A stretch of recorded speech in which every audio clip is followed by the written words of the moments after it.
technological trends that have contributed to cybersecurity threats? When you talk about the current technology trends, we're looking at the kind of technology that an average person out there is beginning to use more often these days. We're looking at things like mobile. We're looking at things like social media, as well as online platforms for performing transactions. And just like you rightly said, new trends always bring about new threats. As customers or as people engage in all these new platforms for doing business, for exchanging information, they expose themselves to new threats that are associated with all these platforms. For instance, as at the end of 2012, the number of smartphones in the world was over 1 billion, and it's estimated that by the end of this year, there will be about 1.75 billion smartphones. Now, what do we use our smartphones for today? In the past, we used phones just to make calls and send SMSs.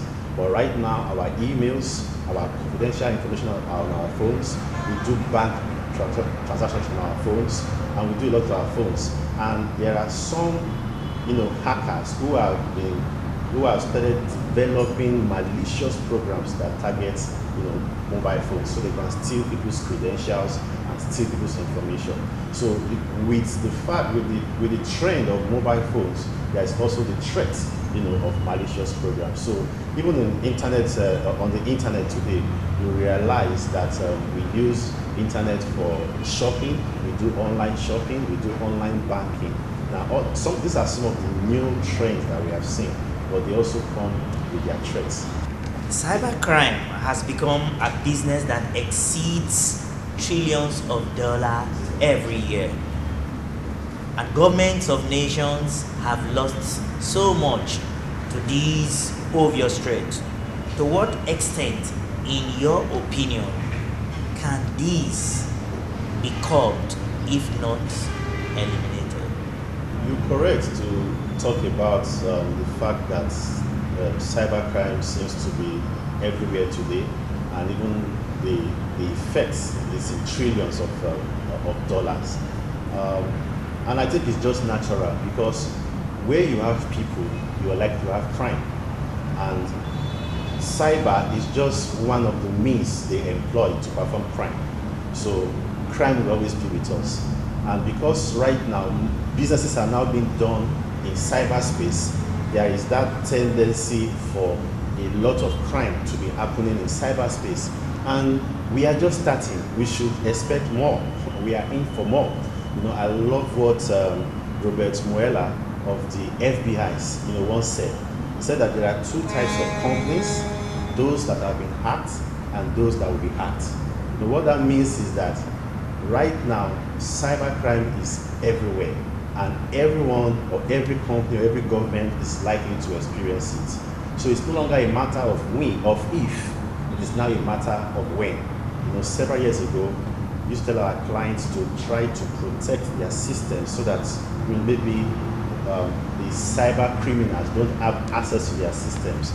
But these days, we've changed the conversation to represent something that looks like, how do you even know if you are attacked, and how do you contain the attack, like the way Nigeria contained Ebola.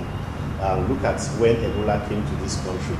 We were privileged to be able to contain it because a doctor of blessed memory was able to identify it, and she was able to notify the appropriate authorities. We were able to quarantine it to a particular location and to a set of people, and we were able to contain it. Where does the borderline lies in cybersecurity measures as well as freedom of citizens? For organizations to be proactive, I think they need to have what I would say a cybersecurity strategy. And the first thing that should come to your mind is, what are we trying to protect? What I see organizations do these days is that they just hear that there are issues with security out there, and they go and start buying tools and trying to see how they can protect themselves. But the first thing organizations need to ask themselves is, what am I trying to protect? Is it my people? Is it my customers' information? Is it my supplier information? Is it my trade secrets? When we know what we're trying to protect and we assess the risk around what we're trying to protect, then we can begin to develop adequate measures to protect those things. And that will boil around governance, processes, people, and technology. What lessons are there for African governments on the NSA's surveillance and the Snowden's revelations? Are there lessons for Africa? Right now, I would say no, because the federal government had sent the draft cybersecurity bill to the National Assembly, I think August, sometimes last year, and up till now, the bill has not been passed. So there are a lot of things going on in cyberspace, and we have no adequate legislation. And I think it's very unfortunate, because it's like telling people to drive on the road, and there are no road signs, or there are no road laws. It doesn't make sense. You tell aircraft to fly, in the sky, and there are no laws. There are no aviation laws. So you can't tell people to interact in cyberspace. You can't tell people to go to cashless society and to interact online when there are no adequate laws. And that is something we're lacking right now in Nigeria and some other parts of Africa. And I think it's something we need to pay attention to. So what is your advice in this regard? My advice is simply that our honorable National Assembly should, as a matter of urgency, pay attention to the cybersecurity bill that they sent to them. They should debate on it, and if there are any issues, let's address it and let's pass the bill.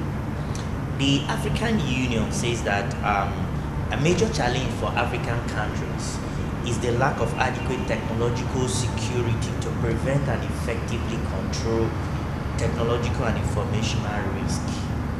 Do you subscribe to this? I partly agree with that.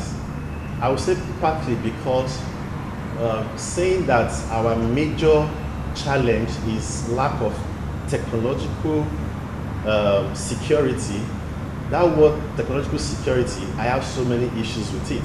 And the reason why I say that is because technology does not protect systems, people do. But there is this mindset that we have that is about technology. Most times it goes beyond technology, it's about the people. I'll give you an example. I have the privilege of working in about 12 countries in Africa and performing or supervising security assessments or security engagements in those organizations. I also have the privilege of doing similar work for about 16 countries outside Africa. And I can tell you that in terms of technology, the kind of technology we have in Africa is not too different from the kind of technology that we have in other parts of the world. But where I see us lacking is in the areas of people and processes. Can you tell us in estimation the level of financial fraud that probably organizations, nations have suffered in recent times? According to a report by Norton that was released some years ago, the global annual cost of cybercrime was bigger than the combined global cost of cocaine, marijuana, and heroin. I think it was about 388 million US dollars, or billion. I can't remember. So cybercrime is very expensive. Many times it's even difficult to quantify the effects, even the cyber attack. Sometimes it's difficult to say this is the particular amount that we've lost. I give you an example. A bank, for instance, was hacked, and a customer lost, let me say, 1 million naira from that hacking attempt. And the customer goes on social media to complain that I was hacked in this bank and I lost 1 million naira. If that bank had 5 million customers, and because of that comment on social media, they lost about 1 million customers within a space of 6 months or maybe 1 year, because that is on social media and it's always there. So I can read it next year, I can read it 2 years time, and as people read, they make a decision. The bank has suffered a lot of loss that is difficult to quantify within a space of time. Thank you so much for coming. It's my pleasure. Thank you.